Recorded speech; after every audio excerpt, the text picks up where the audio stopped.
Alhamdulillah. Bapak Ibu sekalian, syukur pada Allah malam ini semua dimudahkan Allah untuk ibadah Ramadan. Kita sudah berpuasa 2 hari ya. Alhamdulillah. Puasa itu adalah kewajiban yang Allah perintahkan kepada kita dalam rangka apa? Agar kita bisa mengelola nafsu kita. Apa? Mengelola nafsu. Manajemen. Ada manajemen keuangan, ada juga manajemen ekonomi, sekarang manajemen nafsu. Hadirin, kutiba alaikumus syiyam kama kutiba alal ladzina min qablikum la'allakum tattaqun. Jadi tujuan puasa diwajibkan dan kita melaksanakannya agar bertambah ketakwaan kita kepada Allah. Ketakwaan kita kepada Allah, Bapak Ibu sekalian, nampak dalam bentuk apa? Bu, ketakwaannya meningkat dalam bentuk apa, Bu? Nih Bu, di bulan Ramadan ini ketakwaannya kepada Allah dalam bentuk apa meningkatnya? Apa meningkat dalam masaknya? Nah, bikin kuenya. Hadirin lebih sibuk masak. Hadirin, ketakwaan kita kepada Allah itu adalah nampak dalam perilaku kita sehari-hari, dalam ibadah spiritual maupun dalam kegiatan-kegiatan sosial. Di bulan Ramadan, iman dan takwa itu meningkat. Ya, adik-adik sekalian, bahwa iman kita meningkat nampak dalam bentuk apa? Orang beramai-ramai senang berada di masjid. Betul. Siang hari orang belum waktu azan sudah berada di masjid. Betul. Zuhur lagi panas-panas, belum azan sudah berada di masjid. Selesai sholat nggak lama-lama, ya, atau berlama-lama di masjid, berlama-lama di masjid. Artinya apa? Ya alhamdulillah, orang yang tadinya nggak nengok masjid bulan Ramadan aja nengok masjid. Nah, ini hadirin, sholat berjamaah zuhur, sholat berjamaah asar, maghrib sholat berjamaah apa enggak? Bukan hanya sholat berjamaah, makan juga berjamaah. Alhamdulillah. Jadi ibadah puasa Ramadan itu memiliki dampak sosial. Apa? Kemauan kita untuk hidup kolektif, hidup bersama-sama, hidup berjamaah. Oleh karena itu, ya, mari kita yang makmurkan masjid kita dengan sholat berjamaah. Plus apa? Tingkatkan baca Al-Quran. Bapak Ibu dan sekalian, sudah menyelesaikan berapa juz daripada Al-Quran? Ya, ada yang sudah selesai 2 juz, one day 1 juz. Nah, kan sudah 2 hari, berarti sudah 2 juz. Nah, besok hari yang ketiga berarti juz yang ketiga. Harapannya nanti akhir Ramadan memasuki Syawal, kita semua khataman membaca Al-Quran. Siapa Pak? Siapa Bapak? Khataman Quran adalah kegiatan membaca Quran sampai khatam, dari Al-Fatihah sampai An-Nas. Dalam rangka apa? Pertama, kita baru mencari berkah dari Allah. Ini hadirin, akan bagus kalau kita itu juga menghatamkan membaca terjemah Al-Quran. Di sini, Bu, ada yang pernah khatam membaca terjemah Al-Quran? Ibu-ibu, dari surat Al-Fatihah terjemahnya dibaca 7 ayat sampai surat An-Nas. Ada yang pernah baca sampai selesai terjemahnya? Belum ada ya. Kalau menghatamkan Quran sudah sering, tetapi membaca Al-Quran dan terjemahnya banyak yang belum hafal. Hadirin, kita ini Al-Quran diturunkan oleh Allah pada bulan Ramadan ke langit dunia dari Lauhul Mahfuz. Lalu kemudian ya berangsur-angsur di zaman Nabi turun selama 23 tahun, ayat per ayat, surat per surat, sesuai dengan situasi dan kondisi yang dihadapi oleh Nabi Muhammad.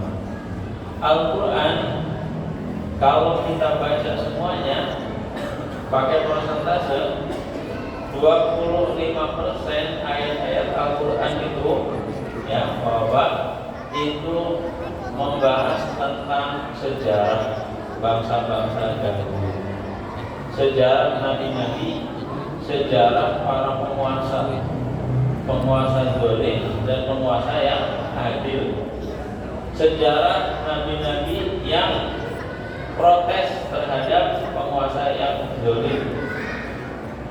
Nabi Ibrahim dakwahnya itu dihalang-halangi oleh siapa?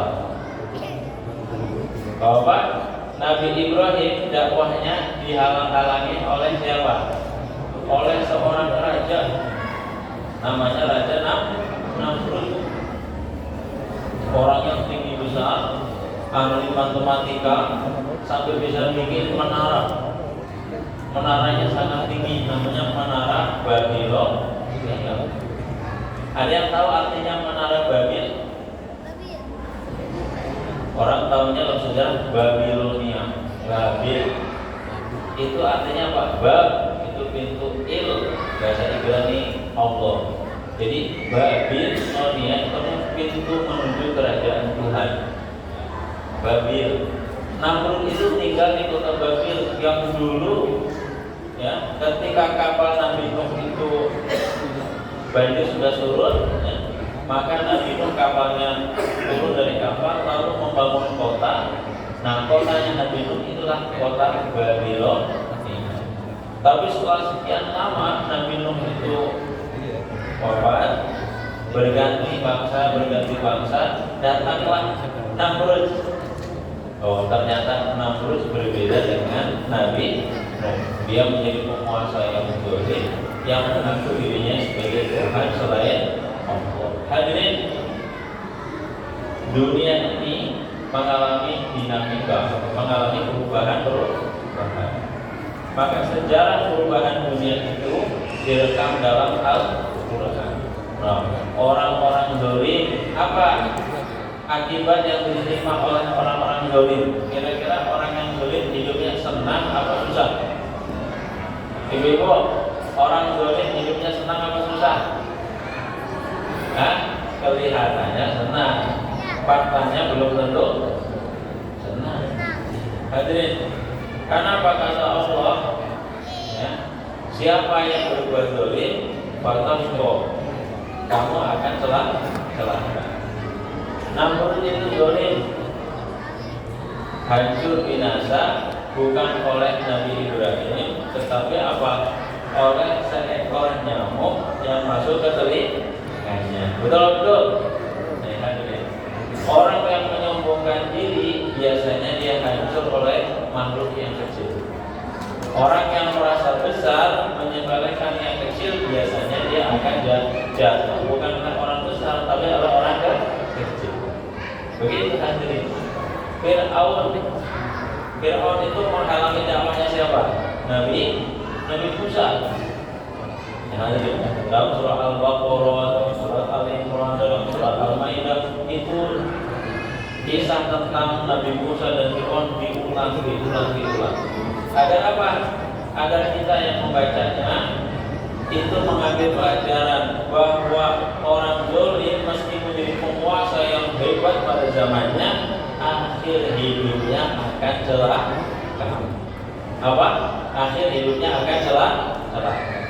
Nabi-nabi meskipun nampaknya hidupnya susah, ya kan?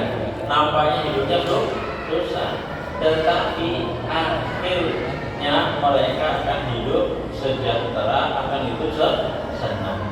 Maka Bapak Ibu sekalian, puasa Ramadan, ibadah Ramadan, di siang hari kita puasa, di malam hari kita qiyamul lail, sholat tarawih.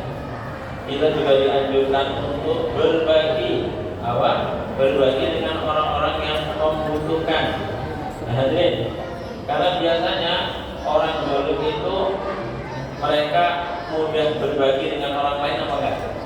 Enggak. Orang yang zalim maunya dapat tetapi nggak mau memberi. Kalau memberi pakai perhitungan. Apakah pakai perhitungan? Dia tuh nggak pernah, udah sering dibagi tapi nggak ada terima kasihnya, nggak usah dibagi lagi. Pernah nggak kita bersikap seperti itu? Bu, pernah nggak begitu? Orang yang sering kita bagi dia tapi nggak pernah mengucapkan terima kasih, nggak usah dibagi lagi. Pernah nggak kita begitu? Nah, pernah. Hadirin, ya. Jadi kita itu berbagi dengan harta kita, makanan, minuman kepada orang yang membutuhkan, tanpa kita mengharapkan ucapan terima kasih. Kalau kita masih mengharapkan ucapan terima kasih, maka sejatinya berbaginya kita itu belum ikhlas lillahi ta'ala. Hadirin rahmatullah. Jadi hikmah daripada ibadah puasa adalah kemampuan kita untuk mengelola hawa nafsu. Ya. Makan yang dibolehkan, minum yang dibolehkan, ya, dilarang di bulan Ramadan siang hari, di malam hari boleh. Itu maksudnya apa? Maksudnya agar kita bisa membedakan mana kebutuhan dan mana keinginan. Bapak Ibu sekalian, kebutuhan kita banyak apa sedikit? Bu, kebutuhannya banyak apa sedikit? Banyak kan? Keinginannya lebih banyak atau sedikit? Ternyata dalam hidup itu keinginannya 10, kebutuhannya 1. Kita ini kalau tidak bisa mengelola, membedakan mana kebutuhan dan keinginan, jalanan jadi macet. Contohnya apa? Orang KDW beli lontong di Cibubur, orang Cibubur mau beli lontong di Rambutan, ngabuburit, bikin macet jalanan apa enggak? Padahal lontong mau di Cibubur sama di Rambutan sama apa enggak? Kolak yang dibikin sendiri sama dibikin tetangga sama di warung sama berbeda? Sama. Tetapi kalau nafsu pingin, akhirnya apa? Itu dia. Waktu kita mestinya buat zikir jadi ngabuburit, mestinya buat baca Quran jadi ngabuburit. Hadirin, kebutuhan kita untuk buka puasa cukup minum air putih hangat atau air teh, betul nggak? Kalau kemudian di hadapan kita ada air putih, ada teh, ada apalagi susu, ada jus, semuanya diminum apa enggak?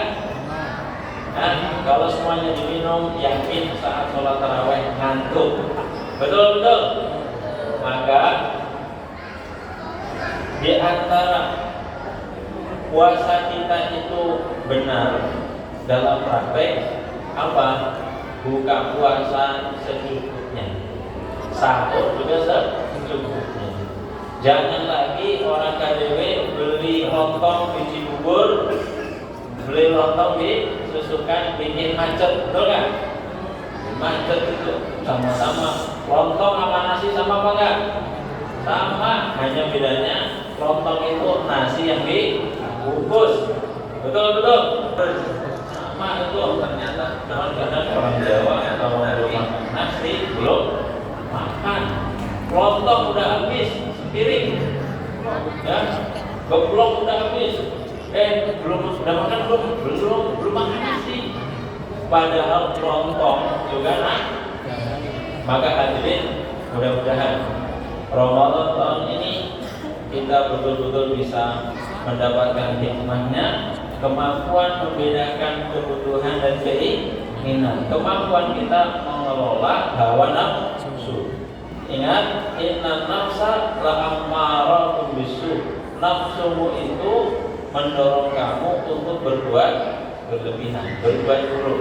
Maka nafsu itu harus dikendalikan. Caranya apa? Ikuti ridho Allah. Jangan mengikuti hawa nafsu diri sendiri. Demikian. Assalamualaikum warahmatullahi wabarakatuh.